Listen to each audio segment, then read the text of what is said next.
And now for something a little bit different. I've been having conversations with AI experts, evangelists, and entrepreneurs, and I'm going to be revealing these longer form video podcasts on the channel. Please do give me your honest opinion on whether you enjoy this type of content, and it will definitely influence whether we'll see more of these down the line. Eran is an online entrepreneur, aiding beginners to transform their ideas into thriving online businesses. He's an expert in marketing and runs a successful membership business and YouTube channel. In this discussion, we explore the ways that you can market digital AI products. So say you're starting a new business, you're using AI to create a book, an ebook, some sort of info-related product. What do you think is the best way for people to actually start getting this to an audience?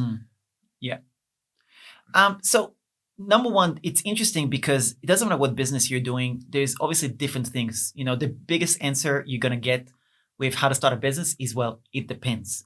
It depends what you want to do. It depends what pricing is. Depends on this. But there is one kind of, intersection that all the it depends goes through, and that's building an audience, building a list. So the first thing I'd say is, doesn't matter if you want to sell an ebook, you want to set up a course, something like that, you're going to have to build an email list. So setting up that landing page initially is super important, that no matter what, you want to build that email list, because without that, you really don't have a lot, actually. And why is email to you the most important communication method with an audience? Yeah. So the aspect of social media, social media is amazing. And I think YouTube is amazing. We both love YouTube, right? Because it's such an organic way to build a community.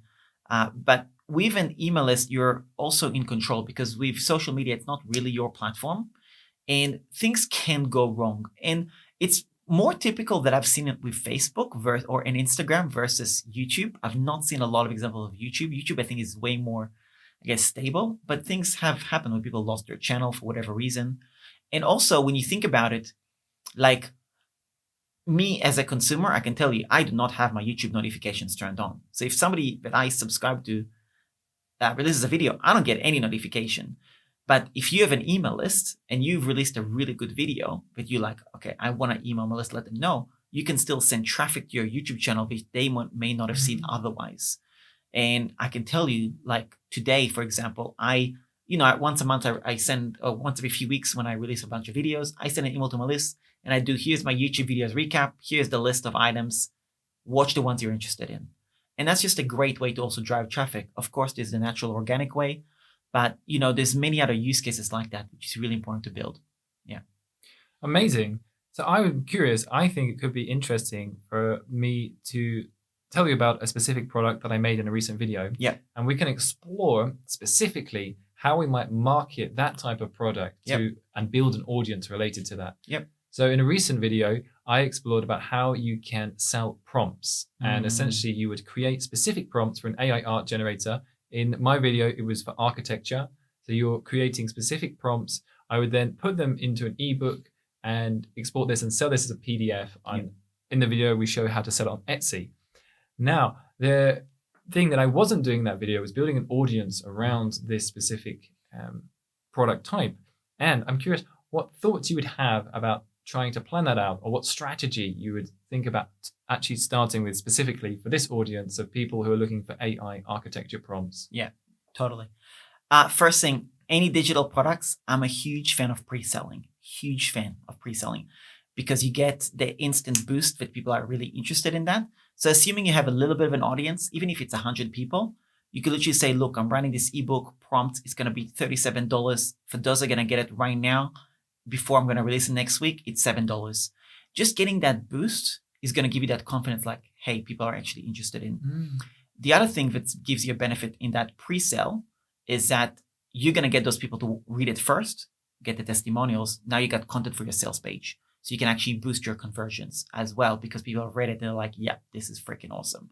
So pre-selling is a huge component. And whenever I create a digital product, doesn't matter if it's digital checklist, prompts, ebook, whatever, I definitely try to pre-sell it, even if it's super cheap, basically. And that's a fantastic point, and so important to get that validation. What's the word that people use? This social proof. That's it. Yeah, that's right. Social proof, testimonials, and also proof of concept is the other Proof of point. concept, making sure that it's actually useful to people. So my question is there a specific way you go about gathering a testimonial from a customer? Are you asking them for a specific piece of feedback or to format their testimonial in any way? Yeah. I actually have I think I've got a pretty good process for testimonials. It's more for service-based, but I think it's applicable to anything. A lot of times when you do a great job with somebody, they're going to come back to you and say, hey, thank you so much. This was really helpful. Now, I have a very simple text automation in my, it's a software called Text Blaze. And all I do is I set up a text automation where I do /review. And what it does is it literally has a pre-written email that automatically gets auto-written. And it says, hey, thank you so much. It was great working with you. Would you mind leaving a review on my Facebook business page? And then it links the Facebook business page, and then they click on it and they leave a review. Simple as that. Mm-hmm. Just asking for it that way works amazing. And I've built it a lot. Like I've got over 100 reviews on my Facebook business page, or just 100. I think I've literally had 100 like last week. Congratulations. You know what I mean? Yes. But that just works really well, and people respond to it because they're already naturally give you that, right? And then the other thing is that when you help people as well, I think when somebody's getting started, you can get hung up about making money. And the reality is that a testimonial is actually more valuable than any dollar you're going to make at the beginning, especially if you're a freelancer. Like, let's say you want to do like AI agency type thing or something like that. Your first few clients, I mean, you're going to charge what? $100 a project, $500 a project. Chances are that a testimonial, a really solid case study, is going to be worth thousands of dollars down the track. So it doesn't matter how much you charge at the beginning, a case study, a really good case study is going to be worth so much more. So yeah. And on that point, the quality of the testimonial, the case study, what can you do to improve the quality of testimonials? Like, do you recommend trying to get video testimonials? Because I've noticed this to be a trend. And even on Fiverr, I recognize that you pay, like there is this service, you pay for like user-generated testimonials. And obviously that's not the way to go, but it's very interesting to see that that's a market that is there. Yeah. I know what you mean. So this is what I've done with mine is when somebody said, I actually had a little funnel set up automated where basically I sent them a survey and then I would ask them in the survey, it's a video survey. And I would say, hey, thank you so much. I'd love to get your feedback. Could you rate my service between 1 and 10? If they say 1 to 9, it takes them to a video that says, thank you so much. I really want to make sure that you're over-delivered, and I'm curious to know what would have made it 10. What did you feel could be improved? And then I get that feedback. If they say 10, I say, great. Would you mind leaving me a review? If they say yes, I say, would you like to leave a video review? Would you like to leave a text review? Depending on what they answer, I take them to a video platform that automatically they can just record right there and then, or to my Facebook business page. So I actually had that funnel automated. So I naturally just ask them, what are you comfortable with? Because some people are just not comfortable on camera, actually. And you just can't force them. So, you use Joanna as an example. She's comfortable on camera. She does Instagram stories all the time. So she did it. You know what I mean? Because that's her natural. It's actually easier for her, faster to do it that way. So each person is different. And as long as you give them a choice, you'll find the ones that are comfortable doing it. Yeah. That's brilliant advice. I'm hearing the importance of creating a system and a process to make sure you're retrieving testimonials from people in the most natural way that they are able to share that information. Yeah. And so if we're taking this step, like we're basically at the beginning of a product launch, we're focusing more on getting testimonials than making money. What would you say the next step? So we've just got some testimonials and now we actually want to grow to a larger audience. Yeah. So now you definitely want to write a sales page, right? And one thing you can do is the best sales pages that have done well for me is sales pages that I've written after having spoken on Zoom with the people who have either taken the service or are thinking about it. Because that is, if you think of, I'm going to simplify what the hell's a funnel, right? A funnel online, like we talk about funnel, there's nothing complicated about it. It's simply you taking what would otherwise happen in real life and you setting it up online and digitizing it. So if you're having a sales conversation face-to-face to sell your agency, for example, or selling your course, you will have that conversation, say, so this AI agency, I'm going to show you how to do XYZ. It's going to give you XYZ result. You'll ask me a bunch of questions. That's the FAQ section. I'll make note of those questions and so on.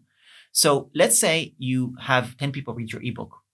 You will then say to them, hey, listen, I'd love to just hop on a quick Zoom and learn, get to know you on a more personal level and learn what you got from it. Then you can hear what interested them in getting the ebook in the first place. I.e., what was their pain point? What was their biggest takeaway? What was their questions before they started? What did they gain from it? And then all these things, all that insight is really, as long as you're really good with taking notes on all those points, now you've got a sales page. It's actually based on reality.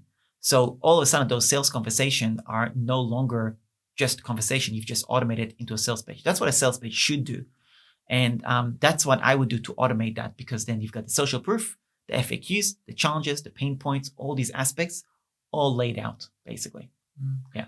I think that's fantastic advice. And I really actually want to bring more of that into the way that I'm going about selling my products. Hearing the importance of being in contact with a customer who's used your product and actually speaking to them face to face or online. Yeah. And taking that and turning that into content that you're then using to promote your business, that it's real, it's not synthetic. You haven't paid a writer to try to imagine what it's like to use your product. You're actually taking real examples, addressing those and validating that your product, your info product, is solving a problem for these customers. That sounds so beautiful and important.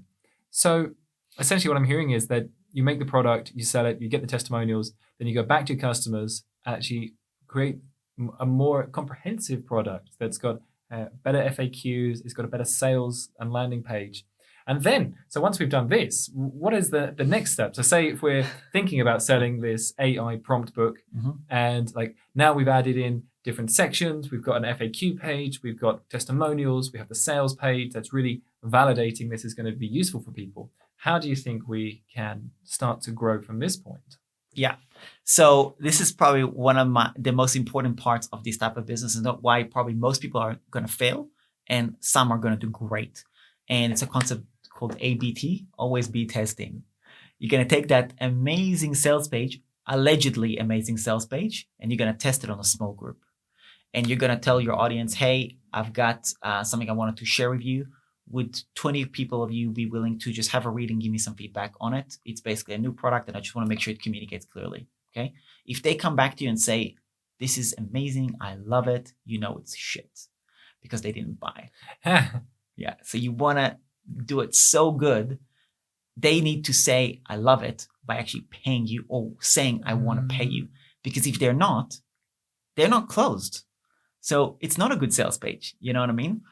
It's so easy to kind of get, kind of believe your own hype, but this is a good product. But if nobody's buying, that sales page did not do very well. And I'll tell you a backstory to this. This is why I'm saying it. I did that with my third membership. I had 2 failed memberships that I tried to launch. When I say failed, I mean, you try, didn't work. You try again, didn't work. Third time, I did it again. And this time was a tech support membership. And I spent 3 days creating this beautiful sales page. And it was one of those long form sales pages. And I was like, this is going to crush it. I had 250 people read it. 0 sales. Actually, no, I think toward the end, once I gave up and I was like, I'm going to redo it, I had 1 sale come through and it was $19 a month. It was like, oh. So what I did instead is I took what's called the success path, the journey of the membership, i.e. where you are now, where I'm going to take you. And I outlined that in a short webinar, 30 minutes, did a Facebook Live, started getting sales. I was like, scrap the sales page. I took that Facebook Live, whacked it on the sales page, put the buy button below, and I got over 100 members. Wow, that's amazing. Yeah. So what's the key difference between those 2 approaches? Clarity. And the clients, obviously, they were better to, like I didn't have a video on the sales page. It was just a sales page with a lot of content. And obviously people just responded better to that video. It was just a better way for that particular product. It was just a better way to really explain why they should join a membership. It was just a better modality, probably. You know what I mean? And yeah, the other thing was just overwhelming. It was a bit all over the place. And, and that's the thing. Is it really the exact thing? Well, I don't know, but I know it freaking worked and the other one didn't, you know what I mean? So I'll take that every day of the week. And, it just was better. It just communicated better. And that's why it's important to test as well. Yeah. That's fantastic advice. Yeah. So I would love to put maybe a slightly more challenging question to you on this point. Yeah. And something that I have struggled with a number of times. So let's say you do your sales page, nobody buys it. Then you try, say, another approach, another modality, but still nobody buys it. At what point do you decide, okay, we need to scrap this project and try something else? Or do you keep trying to not give up on the same product? How do you validate that decision? Yeah, such a great question. I think the easiest way to answer it is, do you have competitors who are doing what you're doing? It's probably the easiest one to look at. Because if you have like 0 competitors, it's probably a reason why. If you have competitors, that's actually a good thing, because obviously somebody's making money out of this. So that's one thing that I would look at, unless you really do have a unique idea, you know what I mean? So that's something that I would definitely look at. But the other thing is, I would get on a Zoom call, and I'm very pro that. And I think that's one of my strengths. Like, I can tell you, I mean, I did hundreds of Zoom calls with people, free, paid, whichever. Like, I had my VA do an inventory. I have over 700 Zoom calls, right? Over a period of 2 years. Like, it's like one every day, pretty much. Yeah. Almost. Yeah. Like, I'm a lot, right? And that's the ones that I recorded. That's not including the ones that I didn't record, because I didn't record everything, right? So those are the ones that I actually have recorded. When I was getting monetized for YouTube, because what I do is I would upload the videos to YouTube. And then when I was close to getting monetized, I was like, I don't want YouTube to see, but I've got like 700 YouTube videos there, which are just like unlisted, So I told my VA, could you take them off and put it on my video hosting platform? So that's when I said, could you itemize them to actually see? So she moved everything over. And that's how I knew, like, I did a lot of Zoom calls. So, and that's the fastest way to shorten the learning curve for you. You know what I mean? And learn what do your people actually need? What do they actually need? What do they want? And I just find that to be the easiest, shortest path, basically. So that's great. And I do want to just pick up on something you said, because it really resonated with me deeply. And it's an interesting concept about the fact that it's good to have competitors. Yes. To see people that are already making money in your niche. Yeah. And I think this can be a struggle for people. I've noticed in comments on my videos, people are like, oh, this market is saturated, or there's already people doing this. But in reality, that's a positive. I wonder if you could talk just a little bit more about specifically to do with the fact that, okay, so you see a competitor. How do you approach that? Do you suggest doing exactly what they're doing? Do you suggest sort of doing what they're doing with a unique spin or for a different audience?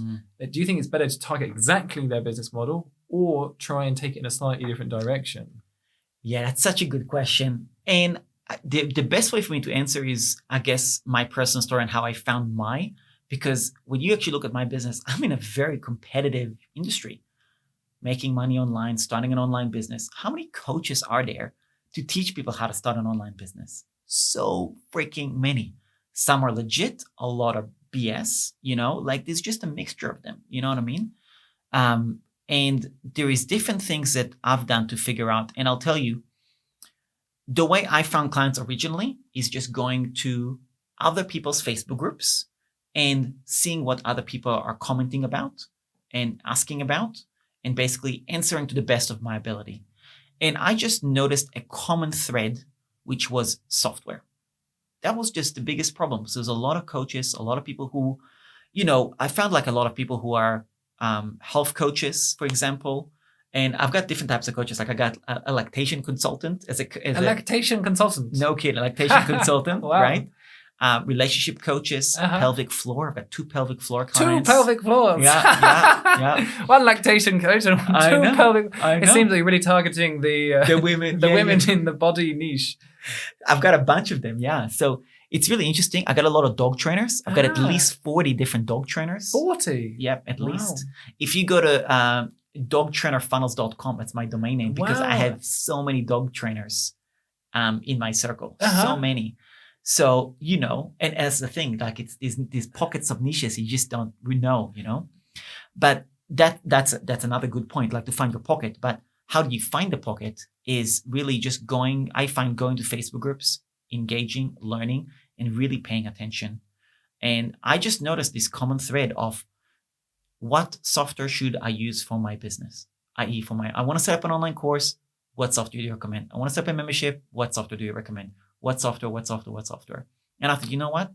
I'm not seeing anybody truly handling that question. What you do see is a lot of people giving their opinion on which one they like the most. So I came with a different approach and I said, I affiliate everything. I have signed up for everything as a free trial, in which I did. I played with everything and I could just give you a free consultation to do an unbiased consultation to see which one is best for your budget, for your features, and for your use case. And that was my pitch, basically. And that was my funnel, right? And then I just did a lot of Zoom calls that way, giving them consulting. It's a free, easy software. It's free consult. And then at the end, they either say, do you have an affiliate link? I have an affiliate link for everything, so I'm not biased. And you are biased to some degree, obviously, but you're still giving as objective as possible. And because you've got on a Zoom call, they naturally want to give it to you, right? So that's how I started it. And I was making money from the affiliate. And then always they said, could you help me build it? That was the natural progression. So I ended up building people's websites. And it just kind of evolved from there. But that was the initial challenge of what software do I use? And that's always been the entry point to my customers. It's always the beginning of the funnel, that pain point. So if you can really isolate a pain point that you can solve, whether it's how to start a business using AI, if that's the specific point, then, there's going to be different challenges. Like how do you secure a client? How do you do this? How do you do that? But hone in on that. Yeah. So that's what I would say. That's great. Now, what would you describe as the skills that are needed to be able to hone in on a problem? Yeah. Observing. You got to really observe. You got to take good notes and curiosity. I think a lot of curiosity, I think we touched upon it, like with your channel, like you like to sometimes explore things and try things new, maybe to the detriment of data, right? But that's actually a good thing because you're willing to try. And I think trying is where you're going to end up learning things and, being willing to pivot. And I think the faster you pivot to some degree, I think my thing is that I've pivoted quite a bit and I've pivoted based on customer feedback, right? So the customer feedback I've been receiving is like, okay, then I pivot based on that and I pivot based on that and I pivot based on that. So a lot of my transitions have occurred because of I'm getting feedback. This could be better, pivot. This could be better, pivot. Do you know what I mean? So I think just really paying attention and being willing to not be stubborn in your ways and being, to actually listen to your customers and allow yourself to change course and not be attached to an idea. Yeah. Even the advice you told me about ChatGPT and that conversation, that's not a perspective I didn't look at before. I could look at ChatGPT as a collaborator versus the creator. That's not a perspective. That's a different shift of a perspective. So I could be stubborn about it. I'd be like, no, I don't want to use ChatGPT or whatever my thought was. But okay, it's a different angle. Let me try it out. Get a feel for it. Maybe I like it. Maybe I don't like it. But don't be stubborn about it. So I'm hearing the importance, the value for flexibility, for adaptability, for not being stubborn around your own concept.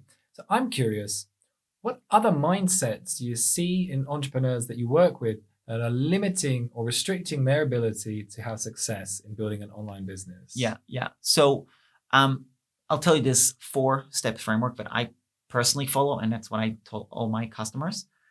First step is you got to eliminate distractions, eliminate BS activities. Okay. Like what would be a bullshit? Sorry, we can swear. We're going to swear a lot on this podcast. Fucking balls and willy.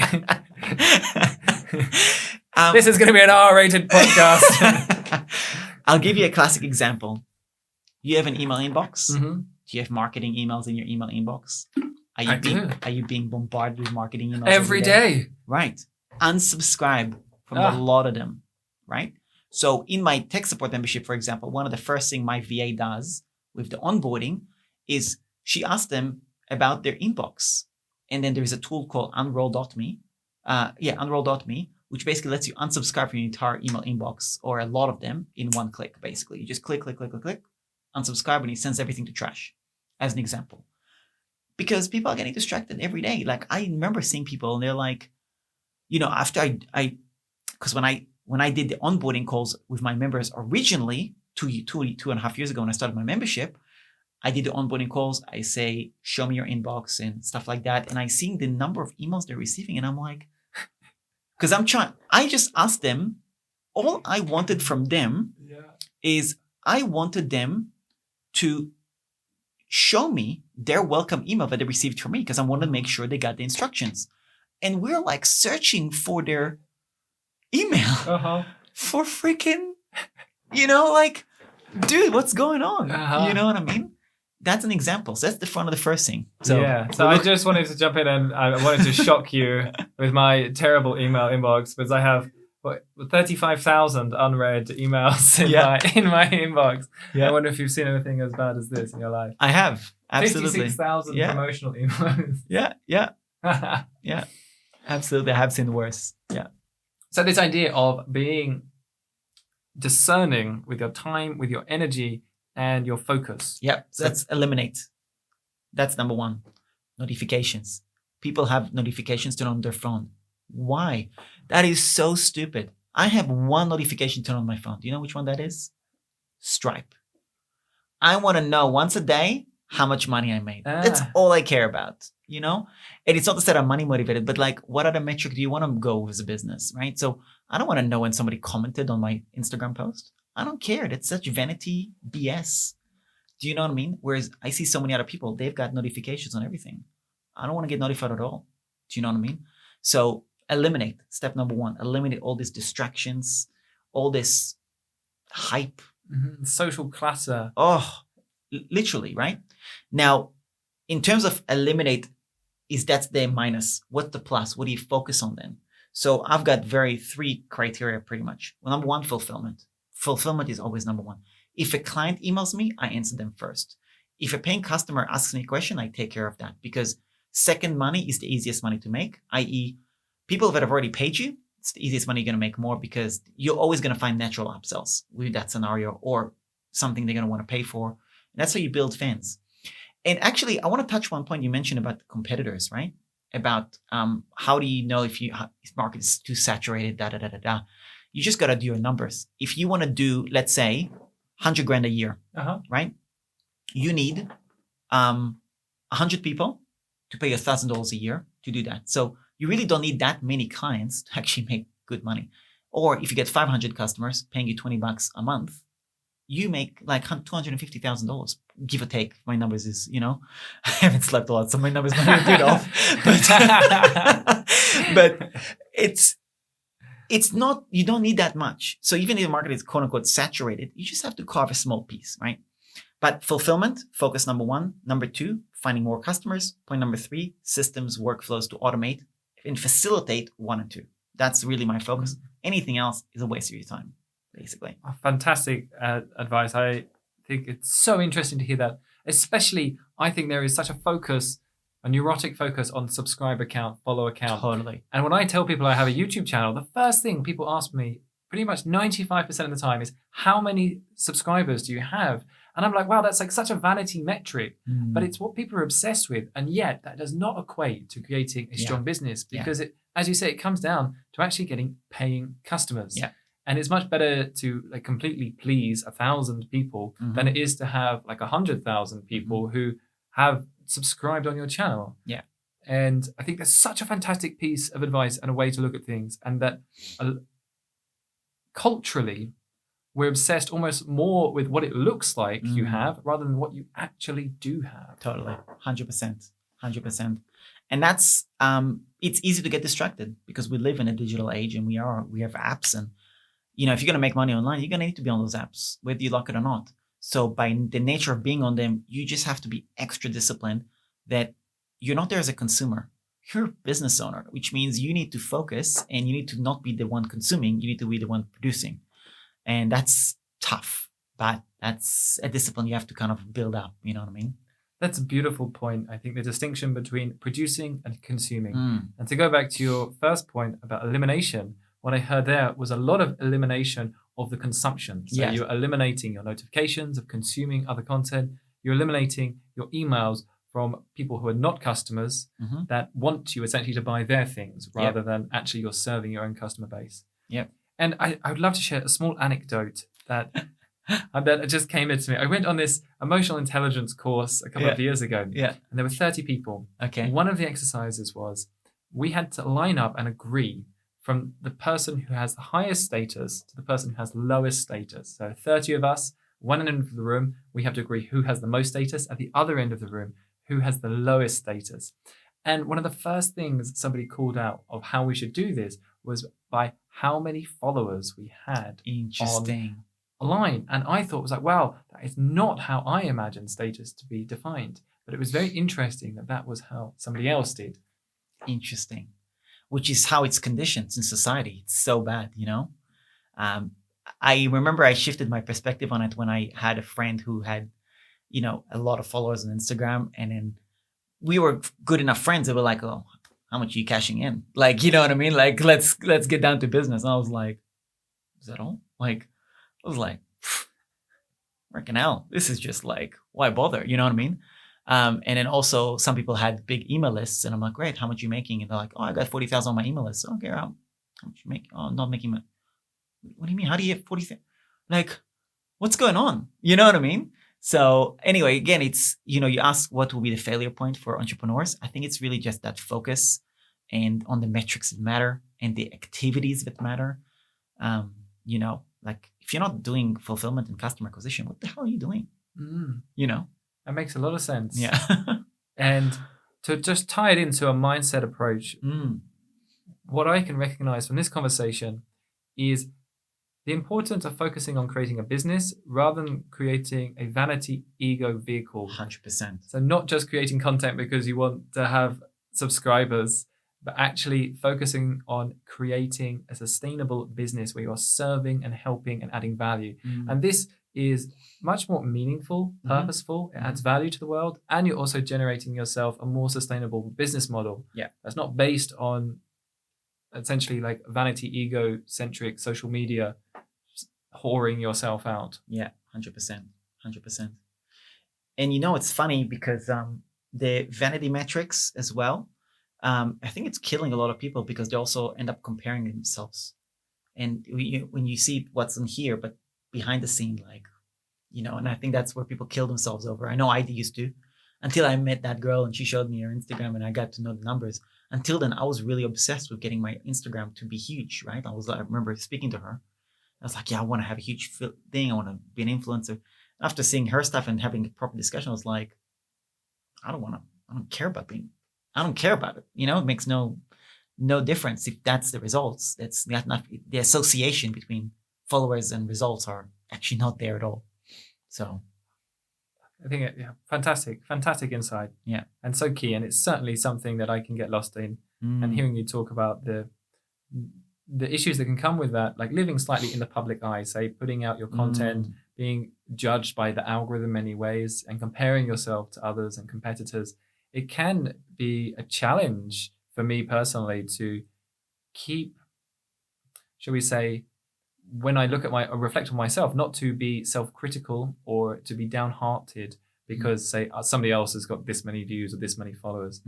And so I think the points you make about the fabrication of this, the illusion of this, are so fundamental for building your mindset, stability, and the mental health approach you need to have to build a business in this 100%. Industry. Absolutely, 100%. Interesting seeing seeing the perspective, because also, you know, I know you've got a huge channel, you know, but also depends on huge. What's the definition of huge? You know, some people will be like, oh, it's nothing, you know, 50,000. I had that one, you know what I mean? But it's all a comparison, you know, and it's not about that really. So, and you got to enjoy it as well. If you're going to run an online business, it's so hard.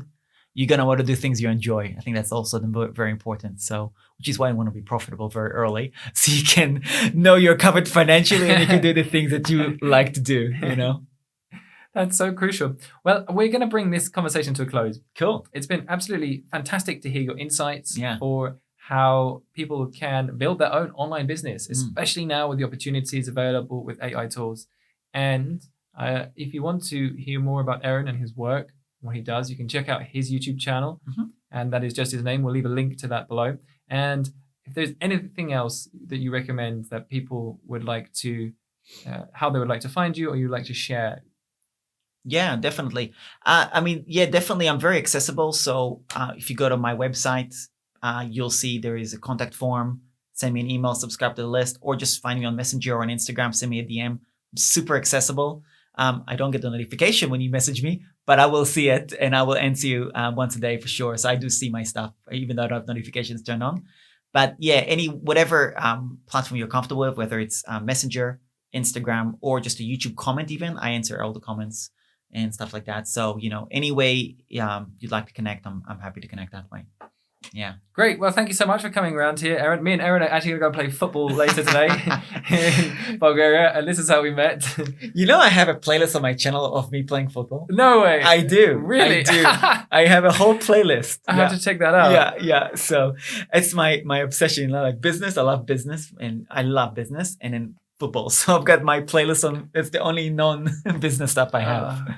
So anyway, it's so funny we connected that way, and yeah, amazing. Great. Well, thanks everyone for listening, and catch us next time for more on the podcast. Goodbye. Awesome. Thank you. Thanks a lot.